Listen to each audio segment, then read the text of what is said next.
నమస్తే అండి, నేను రజాక్. పవన్ కళ్యాణ్ గారి మీద కించపరిచే పోస్టులు సోషల్ మీడియాలో భయంకరంగా ట్రోల్స్. చాలా సందర్భాలు నేను చెప్పిన ఇలాంటివి చేయొద్దు, మార్పు ఫోటోలు వేయొద్దు, వేస్తే చెక్కుతారు అని. వింటారా? వినరు. ఇప్పుడు ఈ విధంగా పోస్టులు వేయడం కారణంగా ముగ్గురిని అయితే అరెస్ట్ చేశారు. దోలు తీరిపోయింది. అధికారం మన లేనప్పుడు అన్నీ మూసుకొని కూర్చోవాలి. కొన్ని సందర్భాలు అధికారం మన ఉన్నప్పుడు ఎలాగో మనం రెచ్చిపోతున్నాం కదా. మీరు రెచ్చిపోయినట్లు టీడీపీ వాళ్ళు కానీ జనసేన వాళ్ళు కానీ రెచ్చిపోవడం చూసినారా? అనవసరంగా ఇప్పుడు పోస్టులు పెట్టి జైలు ఓచలు లెక్క పెడుతుంది ఎవరు? కోర్టుల చుట్టూ తిరిగేది ఎవరు? మీరు.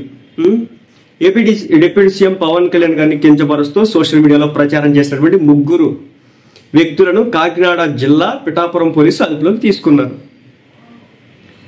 ఈ విషయాన్ని పిఠాపురం సర్కిల్ ఇన్స్పెక్టర్ గారు మీడియాకు చెప్పారు. విశాఖపట్నంలో జరిగినటువంటి ప్రపంచ యోగా దినోత్సవంలో ప్రధాని నరేంద్ర మోడీ గారు ముఖ్యమంత్రి చంద్రబాబు నాయుడు గారితో కలిసి పాల్గొన్న పవన్ కళ్యాణ్ గారు పాల్గొన్న ఫోటోలను మార్ఫింగ్ చేసి అభ్యంతరకరంగా సోషల్ మీడియాలో సర్క్యులేట్ చేశారు. ఒక రాష్ట్ర ముఖ్యమంత్రి గారితో, ఒక దేశ ప్రధానమంత్రి గారితో పవన్ కళ్యాణ్ గారు ఒక రాష్ట్ర డిప్యూటీ సీఎం ఉన్నటువంటి ఫోటోని మీరు మార్ఫ్ చేసే సోషల్ మీడియాలో తిప్పుతున్నారంటే అంత తేలిక అనుకున్నారా? మళ్ళీ చెప్తున్నా, జగన్మోహన్ రెడ్డి గారి మీద మార్ఫింగ్లు వేస్తే లాస్ట్ గవర్నమెంట్లో అరెస్ట్ చేయాల? జగన్మోహన్ రెడ్డి గారి గురించి సోషల్ మీడియాలో పోస్టులు పెడితే అరెస్టులు చేయాల? చివరాఖరికి రంగనాయకమ్మ గారు అని చెప్పేసి ఒక 80 ఏళ్ల వృద్ధురాలు అప్పుడున్నటువంటి గవర్నమెంట్కి అపోజిట్గా ఏదో పోస్ట్ పెట్టినారండి, దాన్ని షేర్ చేస్తున్నారని చెప్పేసి ఆమెను కూడా అరెస్ట్ చేసి బొక్కులో వేసినటువంటి ఘటనలు మీరు మర్చిపోయినారా?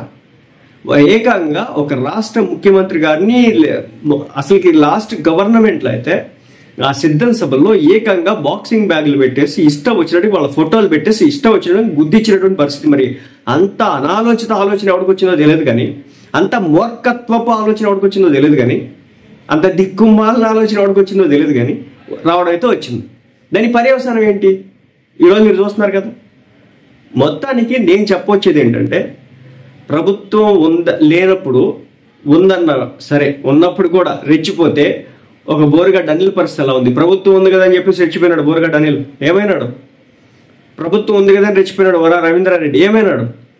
ప్రభుత్వం రెచ్చిపోయింది కదా అని చెప్పేసి ఇష్టం సోషల్ మీడియాలో పోస్టులు పెట్టింది రెడ్డి గారు అమ్మాయి అని చెప్పేసి ఒక అకౌంట్ నుంచి. ఏమైంది? పరిస్థితులు మనకి అనుకూలంగా ఎప్పుడు ఉండవు. అధికారంలో ఉన్నప్పుడు మనకి చెల్లుబాటు అయింది కదా, అధికారం దిగిపోయిన తర్వాత మనం వదిలి పెడతారా ఏంటి? పోసాని కృష్ణమురళిని వదిలేసినారా? ఏం జరిగింది పోసాని కృష్ణమురళి?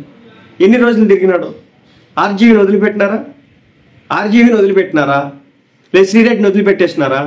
వాళ్ళు కోర్టులో వాళ్ళు స్టేషన్ దగ్గరకు వచ్చేసి విచారణకి హాజరు కాలేదా? ఎంత పెద్ద స్థాయి వ్యక్తి అయినా తప్పించుకోలేడు. నిన్న కాక మొన్న డిబేట్ నిర్వహించినటువంటి కుమిరే శ్రీనివాసరావు వదిలిపెట్టినారా? ఆ డిబేట్లో మాట్లాడినటువంటి ఒక వ్యక్తిని వదిలిపెట్టినారా? అన్ని ఎదురుగా జరుగుతుంటే వల్లభనేని వంశీ గారు లోన ఉండే, పేరి నాని గారిని రేపు మాప అంటుండే, అమ్మటి రాంబాబు గారిని రేపు మాప అంటున్నా. ఇంత జరుగుతూ ఉన్నప్పటికీ కూడా ఇంకా మేము మాట్లాడతాం, ఇంకా మేము పోస్టులు వేస్తామంటే ఉపేక్షించరు. ఈ ఘటనపై జనసేన నాయకులు పిఠాపురం పోలీసులకు ఫిర్యాదు చేయడం జరిగిందన్నమాట, పట్టణ పోలీసులకి. దాంతో దర్యాప్తు చేపట్టినారు. అరెస్ట్ అయిన వారిలో డాక్టర్ బిఆర్ అంబేద్కర్ కోనసీమ జిల్లా ఉప్పలగుప్త మండలం ఎస్ యానానికి చెందినటువంటి కర్రి వెంకటసాయి వర్మ, మచిలీపట్నం మండలం వలందపాలెం గ్రామానికి చెందినటువంటి పాముల రామాంజనేయులు, హైదరాబాద్లోని సరూర్ నగర్లో సింగరేణి కాలనీలకు చెందినటువంటి షేక్ మెహబూబ్ ఉన్నారు. నిందితులపై చట్టపరమైన చర్యలు తీసుకోబోతున్నట్టు పోలీసులు చెప్పడం జరిగింది. చెప్తున్నా కదా, చెక్కేస్తారు. అడ్డగోలు మార్పులు వేస్తే చెక్కుతారు. ఆర్జీబీ మార్పు ఫోటో వేసినాడు, మీరు మర్చిపోయినారు అనుకుంటా. గేదెల ఫోటోలకి, దున్నపోతుల ఫోటోలకి, నాయకుల ఫోటోలు పెట్టినాడు. పర్యవసానాలు చూసినారు కదా. కాబట్టి కొంచెం జాగ్రత్త ఉండండి.